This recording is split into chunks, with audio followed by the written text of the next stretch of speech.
Good morning. See if we can get through today. I don't know what happened yesterday, but got this laptop locked up. All right. So how bullish was yesterday? Well, look at the bars. They're nice sized bars, that's for sure. And it's a change from the last few days looking at SPY here. It didn't clear resistance. um, we'll see if it holds on to this gain. And things are down here a little bit, not a big deal. It's kind of a abrupt turn and sell off there. Scroll that up, coming down to some support, pre-market support here. Cut through it a little bit. So with any wide range bar, it's always, what can you do for me now? Keep going higher. Inside day, 1, 2, 3. Completely reverse it.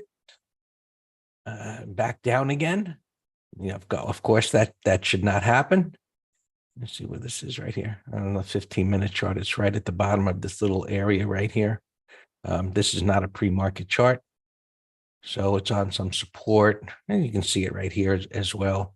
This grayer area is pre-market. And so we always do look to the left, see buyers will show up here. And how much can they flip it back around again? Futures. Same bar, inside bar so far at the top of the range. And this is what we've been dealing with now since the beginning of April. It's just a trading range. We talked about multiple times in different markets, this head and shoulders top. Yesterday was, is this a fake head and shoulders top? And I was going to get into, there should be some type of explosive move coming just based on things getting so tight. Was yesterday the beginning of that explosive move? I'm not so sure. Markets moved on Biden saying things will get worked out. And I thought it was not just him. I think it's just totally ridiculous what's gone on for all of these years. But, what he said was supposed to be encouraging. We're going to save $3 trillion in the next 10 years when you're 31 trillion in debt. I thought it was a joke. But this is what they do. It's always something good will happen in 10 years. And, no one remembers 10 years from now what they promised. But right now, the question is, how does it deal with this resistance? How far does it retrace into yesterday's bar, which what happened there? I think it was around 2 o'clock or so. It was that explosive move to the upside. And there's a void. And now there's nothing to stop it. So we look at subjective reference points like minor resistance, what's beyond directly to the left. And, say somewhere in here, 41.55, 41.50, give or take, should be where buyers should want to step up based on the S&Ps or give it a shot. The deeper it goes into the green candle, the more bearish it is. And, that makes it black and white. So right now things are selling off pretty aggressively, but we'll see what happens when they get to a point like they do day to day. And they get to some point, all of a sudden, was it yesterday or the day before, they came down to support and rallied all the way back up to the high of the day. So we see what happens and when the turn comes. Now, if you measure, which has been the theme right along, again, was a while ago, and then, the tech stocks were out of favor. And before that, it's always, the breadth and where you're going to get, the other stocks that are going to participate. So we could look at indices like equal weighted, and you see that they're nowhere near the highs and they're underweighted, and NASDAQ equal weighted and pretty much not doing much of anything. But we look at this breadth gauge, which is a much broader message. And it's interesting to go and look at those other ETFs based on how they're constructed. But here's yesterday. The breadth didn't even get above zero. This is nothing to really get excited about. Now, the stocks that performed well, the AI did well yesterday. And I mean, Microsoft didn't kick it in like it might have, or Apple. Maybe that's a good thing. I'm not sure yet. But there were other stocks that did well. And later in the day, we found stocks that look good, like they could go higher. And clearly, this is a stock picker's market. It's not a market of, just buy spiders and things will be fine. Now, if you pick the wrong stock, you'll wish you picked the spiders, because some of the accidents, as we say, that occur are pretty nasty when something, goes wrong. But I just point out this breadth sentiment. The total sentiment is still inching its way up here, which is a good thing in that it hasn't reached this extreme. And maybe breadth being down here, it foretells that, hey, if this can take out these highs and maybe push up toward 4,400, this might mean that there's gas in the tank where, many more stocks begin to participate, and this breadth would go up toward this red area and sentiment would increase. The equity put call ratio was already into the lower band.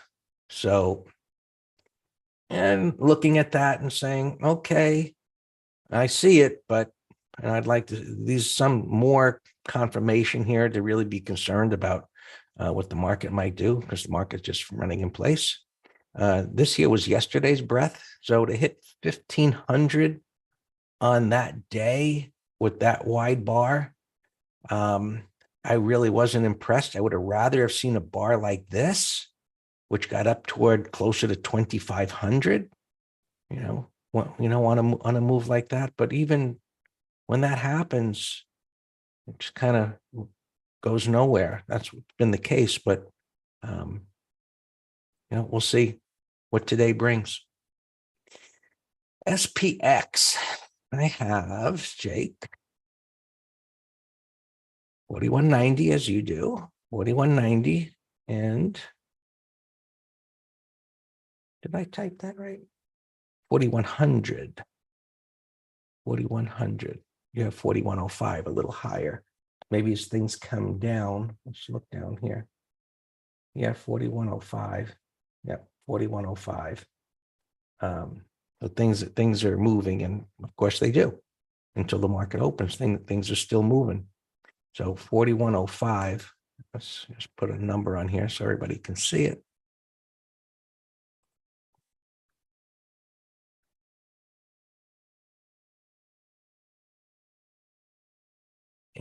And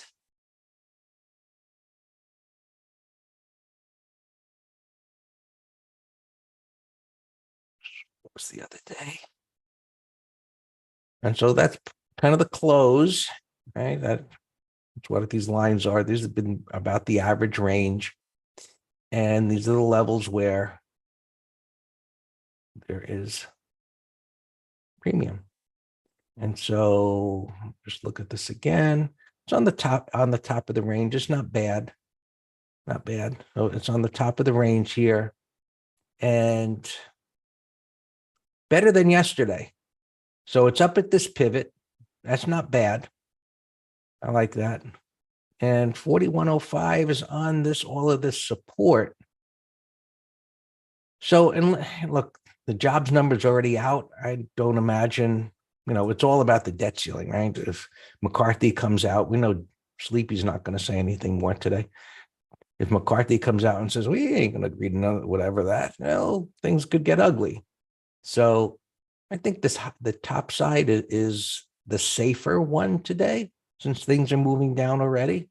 So 4,109, and this, I believe, should hold today. Right? Even if it gives everything back, I think it would hold anyway. All right. Something we've been talking about for a few months. These interest rates are moving up. We talked about last year.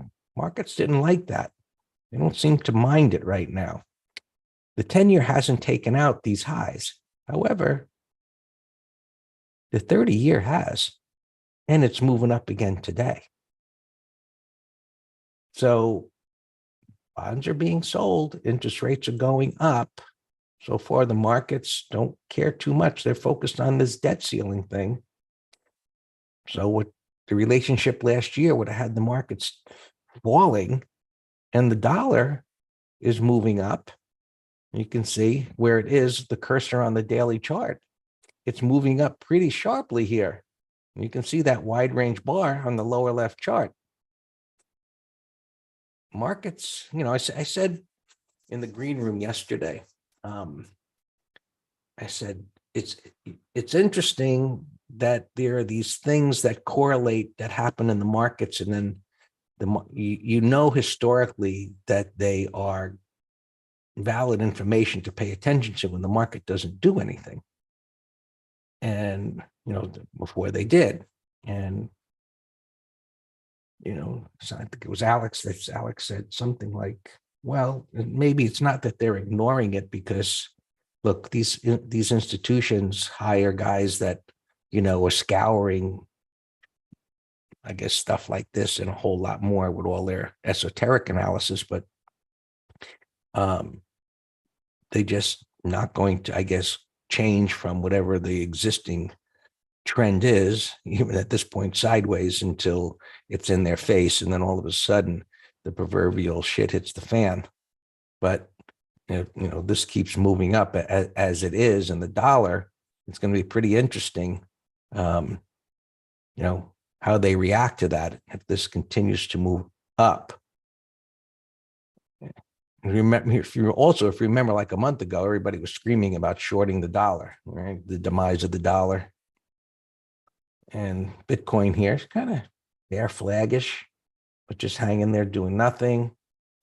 Crude oil just hanging out here. That sold off a little bit here, pre-market. What do I think about YM?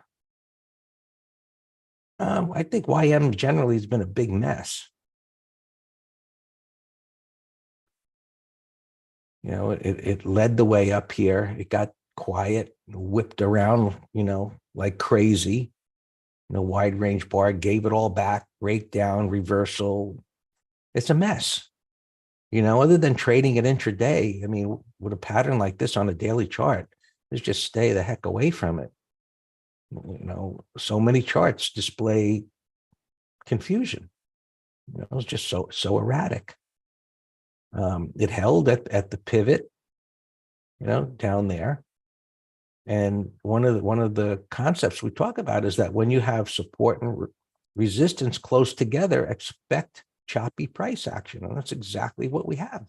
Now, if yesterday's bar gets negated and it enters here, odds are then you're going to start to see some trending momentum move to the downside. But that's not happening right now. NASDAQ has been strong. That moved up nicely yesterday. It's up against the prior pivot highs up here. So as that is moving up, I think QQ, is it? QQ, EW.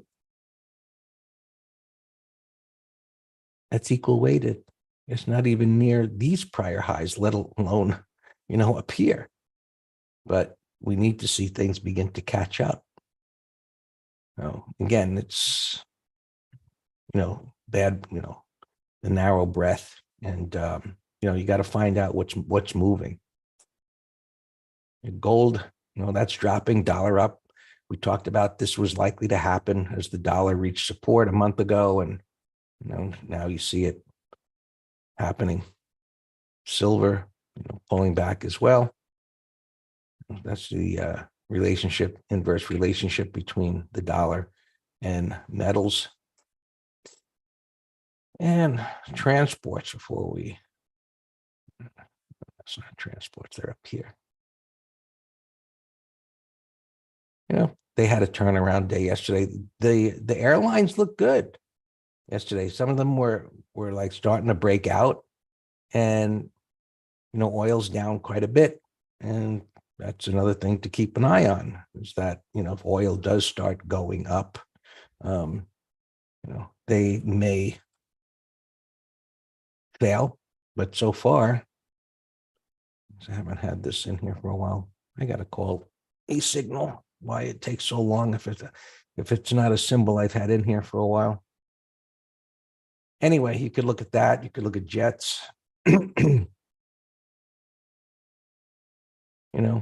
Nice wide range bar there. So still within a trading range on the weekly chart, but a nice wide range power bar. Didn't clear resistance, but this is a good start to potentially getting up into this void up above. So some good things happened yesterday and news-driven market. We'll see if it follows through, and we'll take it from there. All yours, Dan.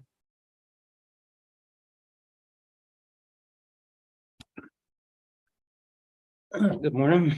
Just posting some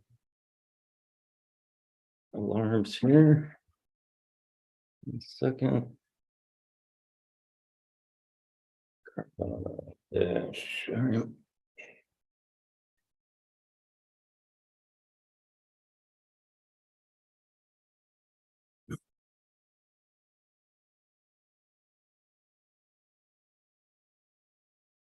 Patrick just mentioned CDW. I mean, it's just getting the sea legs back. It's a put spread idea. Cream, we did not get filled yesterday on the put spread, but that looks great. Daily, weekly, monthly. Carvana, buy setup. That's what we call a little bear sandwich. I posted this as a put spread idea. Set an alarm 1187. We have MT Live talking about the turns. Yesterday we did psychology and discipline and trading plans, but the week before last we talked about turns. And so this is a buy setup with a 3-bar turn instead of a 1-bar turn. So that is superior to a 1-bar turn. And then to wit, we got the red bar ignored. So that could be a directional also, but it's no brainer put spread. So here's an example of a one bar turn, right? This is a buy setup on support, and it's totally fine to buy over. I mean, today's Thursday. So since Tuesday's high is within pennies of yesterday's high, just wait till it takes out on Tuesday's high. And then also I'll start off with a put spread, but it's a definite directional watch also. So 65, 82 alarm. Let's look at a couple earnings here. Walmart, obviously a down 30 bellwether about the health of the consumer. A bullish gap over a red bar, in an uptrend. Look at the 20, 50, 200. Had a breakout failure on the weekly though. So now it's still range bound, but that's obviously helping the Dow. The Dow, I noticed. I just noticed FedEx here and the transports up also, the trading range also. EXP, I see one print, and as you know, I don't trust one print, but that's incredible strength.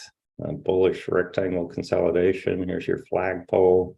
You got a 1, 2, 3 on the weekly, but now any gap up's going to be extended.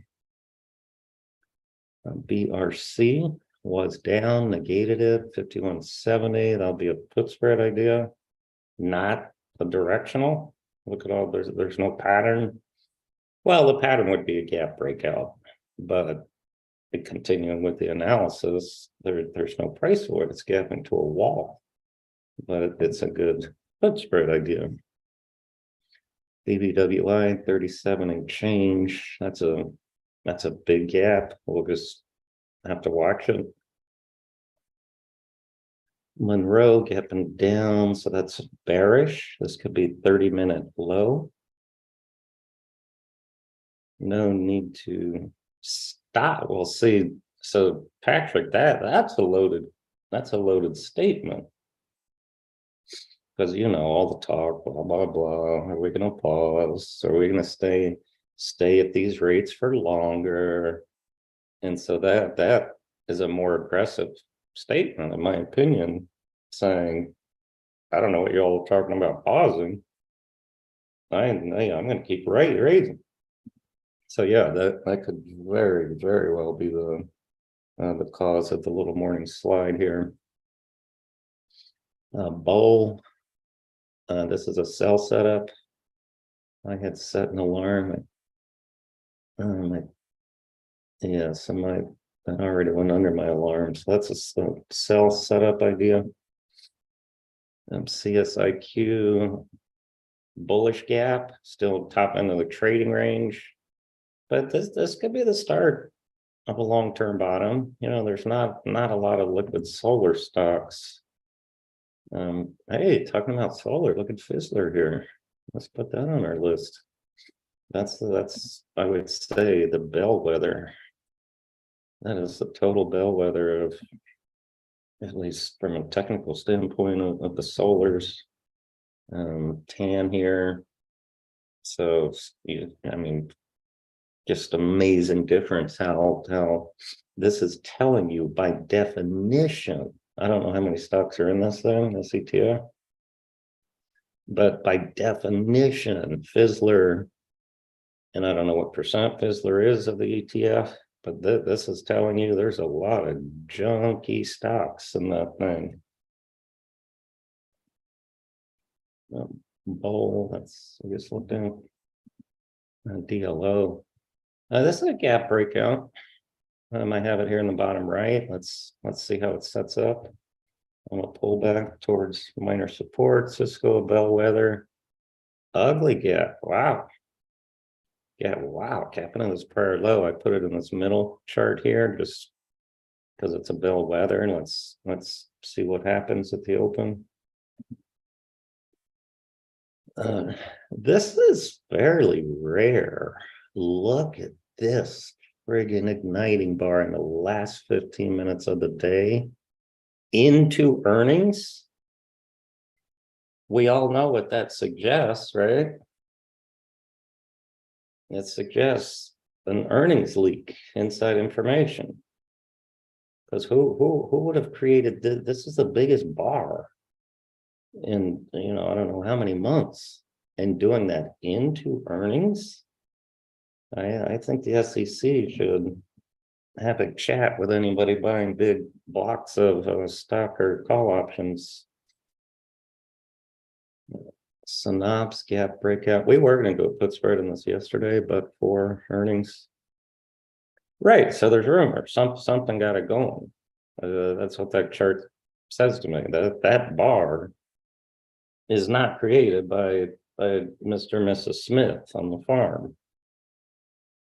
So synopsis is another put spread idea.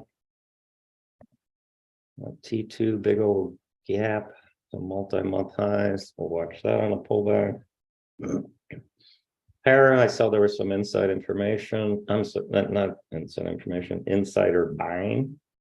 And this was also on when we looked at that list of stocks that Buffett said he was adding and subtracting to, that he actually, I think this was on his list of buying, which means nothing to me. That, I need a technical setup.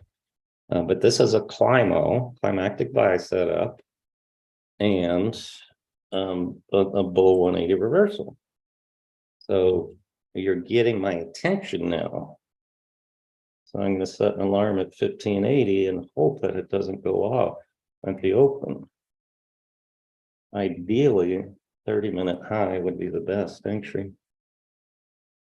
Micron had some news about this was a 1, 2, 3 after 100% retracement. But look at weekly, monthly, or bullish. Semis and technology have been leading the way. And look at XLK, beautiful. We got this in our ETF letter. We have TECL in our advisory letter. That's a levered one. A lot of bullish things in the tech field. GE, Thomas, we sold a put yesterday, 1, 2, 3. Willigis, I just saw this little thing gapping up. And what a I think this is like Chinese. If my recollection is right, because I looked this up on IPO day.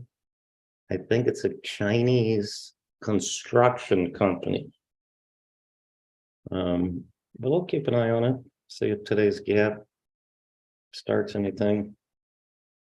So Intel, it's still on my core long watch just because of this monthly.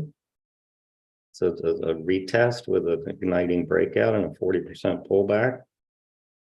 But my entries on the daily and weekly. So weekly is a bear 1, 2, 3.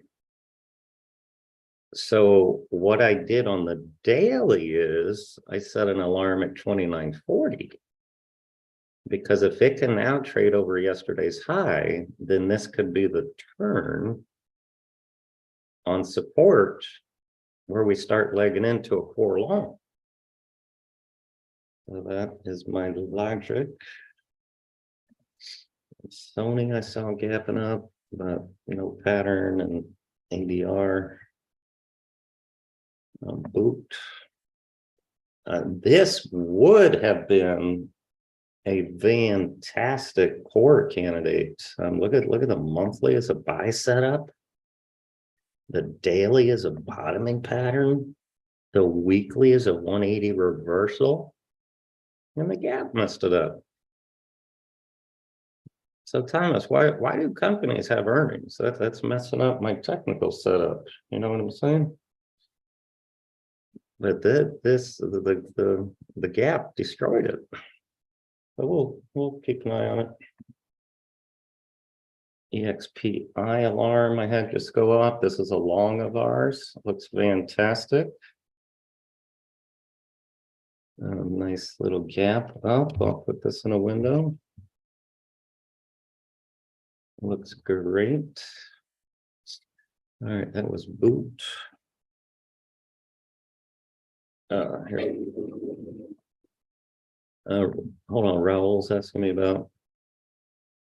Z has my focus. Hey, Greg, your drop down. Z, Raul, I actually had Z and Zoom on my put spread list today. And Sam, I don't know if you're here. This is a perfect example of what we call the second go around. So notice that the buy setup, and I discussed this pattern in the nightly video last night.